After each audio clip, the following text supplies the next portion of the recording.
بسم اللہ الرحمن الرحیم۔ کروڑوں درود اربوں سلام نبی پاک شاہ الاولیاء صلی اللہ علیہ وآلہ وسلم کی ذات بابرکت پر اور آپ کی آل پر۔ السلام علیکم ورحمۃ اللہ وبرکاتہ۔ ناظرین اکرام، حق بہو آفیشیل پیج پر بیت نمبر 114 میں خوش آمدید۔ ناظرین اکرام، اس بیت میں حضرت سلطان باہو رحمۃ اللہ علیہ ہمیں اس بات کی تلقین کی ہے کہ ظاہری علم حاصل کر کے کوئی فقیر نہیں بن سکتا۔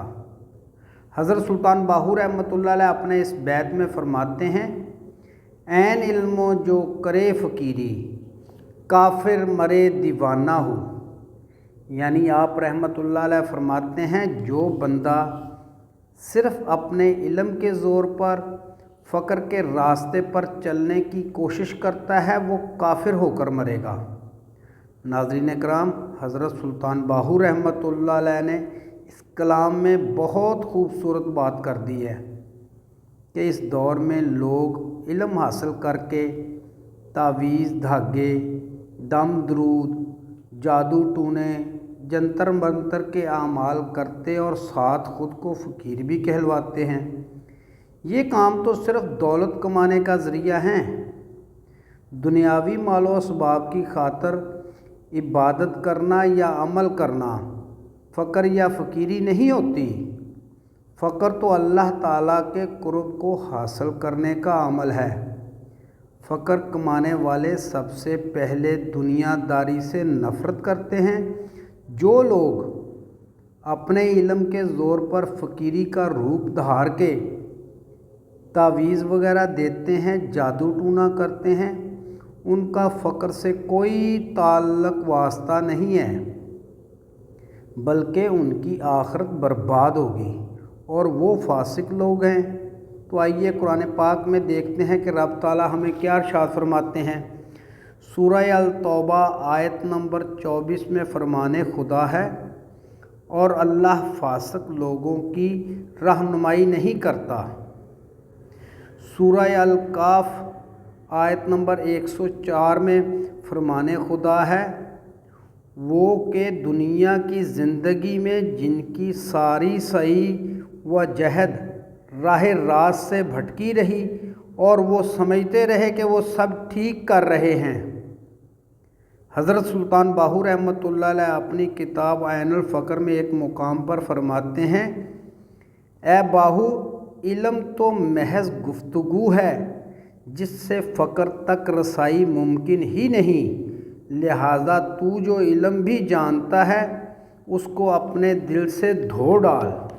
حضرت سلطان باہو رحمۃ اللہ علیہ اس بیت کے دوسرا مصرع میں فرماتے ہیں، سہ وریاں دی کرے عبادت، اللہ کنوں بیگانہ ہو۔ یعنی وہ سال ہا سال بھی عبادت کرتا رہے پھر بھی اللہ پاک کی ذات سے ناواقف ہی رہتا ہے۔ حضرت سلطان باہو رحمۃ اللہ علیہ فرماتے ہیں، ایسے لوگ 100 سال بھی عبادت کریں تب بھی اللہ پاک کا قرب حاصل نہیں کر سکتے۔ قرآن پاک میں سورہ الجاثیہ آیت نمبر 23 میں فرمان رب ذوالجلال ہے، اور اللہ نے اسے علم کے باوجود اسے گمراہی میں پھینک دیا اور اس کے دل اور کانوں پر مہر لگا دی اور اس کی آنکھوں پر پردہ ڈال دیا۔ سورہ مجادلہ آیت نمبر 20 میں فرمان خدا ہے، یقیناً ذلیل ترین مخلوقات میں سے ہیں وہ لوگ جو اللہ اور اس کے رسول کا مقابلہ کرتے ہیں۔ حضرت سلطان باہو رحمۃ اللہ علیہ اپنی کتاب محکم الفقرا میں ایک حدیث پاک نقل فرماتے ہیں کہ رسول مقبول صلی اللہ علیہ وآلہ وسلم نے فرمایا، علم بھی اللہ تعالیٰ کی راہ میں ایک بڑا حجاب ہے۔ 3 طرح کے لوگوں کو اس میں اللہ ہرگز تاثیر نہیں کرتا، ایک عالم بے عمل، دوسرا بے رحم ظالم دنیا دار، اور تیسرا تارک الصلاۃ جسے نماز اور روزے کی کچھ خبر نہیں۔ حضرت سلطان باہو رحمۃ اللہ علیہ اس کلام کے تیسرے مصرع میں فرماتے ہیں، غفلت کنوں نہ کھلسن پردے، دل جاہل بت خانہ ہو۔ اللہ پاک کی ذات سے بیگانہ ہونے کی وجہ سے وہ غفلت کے پردوں کے نیچے رہتا ہے، جس کی وجہ سے اس کا دل جاہل بھی ہوتا ہے اور بت خانہ بھی۔ ایسے لوگ غفلت میں پڑے ہوئے ہیں، ان کی آنکھوں پر پردے پڑے ہوئے ہیں اور ان کے دل جاہل اور بت خانے ہوتے ہیں۔ سورہ الکاف آیت نمبر 28 میں فرمان خدا ہے، کسی ایسے شخص کی پیروی نہ کرو جس کے دل کو ہم نے اپنی یاد سے غافل کر دیا ہے۔ سورہ الزخرف آیت نمبر 36 میں فرمان خدا ہے، جو اللہ کی یاد سے غافل ہو جاتا ہے ہم اس پر ایک شیطان مسلط کر دیتے ہیں اور وہ اس کا رفیق بن جاتا ہے۔ یہ شیاطین ایسے لوگوں کو راہ راست پر آنے سے روکتے اور وہ اپنی جگہ یہ سمجھتے ہیں کہ ہم ٹھیک کر رہے ہیں۔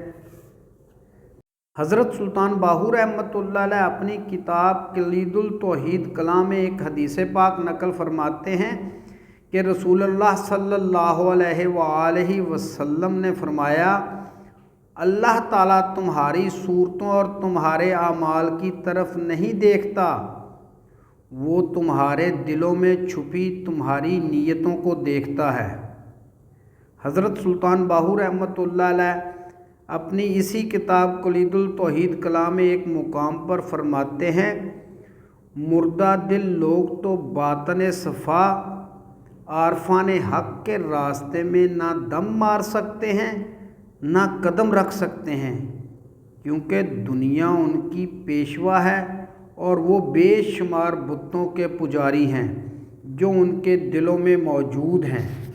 حضرت سلطان باہو رحمۃ اللہ علیہ اسی بیت کے چوتھا مصرع میں فرماتے ہیں، واہ نصیب تنانو باہو ملیا یار یگانہ ہو۔ اے باہو، وہ کتنے خوش نصیب ہوتے ہیں جنہیں بے مثل بے مثال ہو کی ذات محبوب کی صورت میں ملتی ہے۔ حضرت سلطان باہو رحمۃ اللہ علیہ اپنی کتاب نور الہدیٰ کلام میں ایک مقام پر ایک حدیث قدسی نقل فرماتے ہیں کہ جس نے مجھے طلب کیا اس نے مجھے پا لیا، جس نے مجھے پا لیا اس نے مجھے پہچان لیا، جس نے مجھے پہچان لیا وہ میرا محب بن گیا، اور جو میرا محب بن گیا وہ میرا عاشق ہو گیا۔ جو میرا عاشق ہو جاتا ہے میں اسے قتل کر دیتا ہوں، اور میں جسے قتل کرتا ہوں اس کی دید اس طرح ادا کرتا ہوں کہ میں خود اس کا ہو جاتا ہوں۔ حدیث قدسی کے مطابق اللہ پاک جسے قتل کرتا ہے اس سے مراد ہے جو شخص خود کو یعنی موتو قبل ان تموتو یعنی مرنے سے پہلے مر جاؤ۔ اب مرنے سے پہلے مر جاؤ پر ذرا غور کیا جائے تو یہ بات کچھ اس طرح ہے کہ اپنے نفس امارہ کو مارو، اپنی خواہشات کو ختم کرو۔ جب بندہ اپنی خواہشات کا قتل کرتا ہے تو اس کا صرف وجود ہی اس دنیا میں ہوتا ہے، اس کی سوچ، فکر، خیال سب کچھ رب تعالیٰ کے دیدار میں مستغرق ہوتے ہیں، اور وہ اس دنیا میں رہتے ہوئے بھی دیدار خدا کرتے ہیں۔ امید ہے آپ کو آج کی ویڈیو پسند آئی ہوگی۔ آئندہ ملیں گے انشاءاللہ بیت نمبر 115 کے ساتھ۔ تب تک کے لیے اپنا خیال رکھیے گا۔ اپنے میزبان خالد قمر کو اجازت دیجیے۔ اللہ حافظ۔